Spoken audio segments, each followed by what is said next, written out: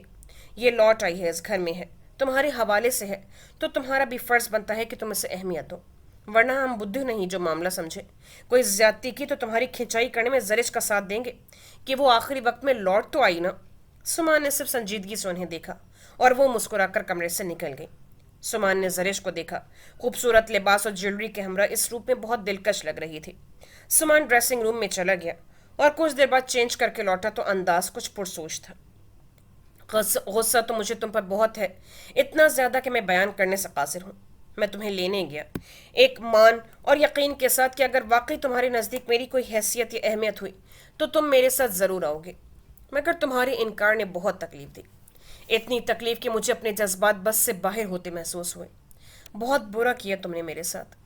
واپس کمرے میں آ کر سمان احمد نے کہا، بھی تو لبوں سے شکوہ برآمد ہوا تھا، اور زرش کو اپنا وجود ندامت سے جھکتا محسوس ہوا۔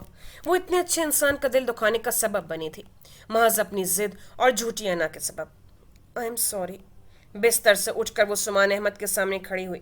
دونوں ہاتھ ندامت سے جوڑتے وہ سخت پشیمان اور شرمندہ لگ رہی تھی۔ Really sorry. خوبصورت لباس اور زیور سے سجی سنوری وہ اپنی ساری ضد اور انا کو فراموش کیے ہوئے تھی۔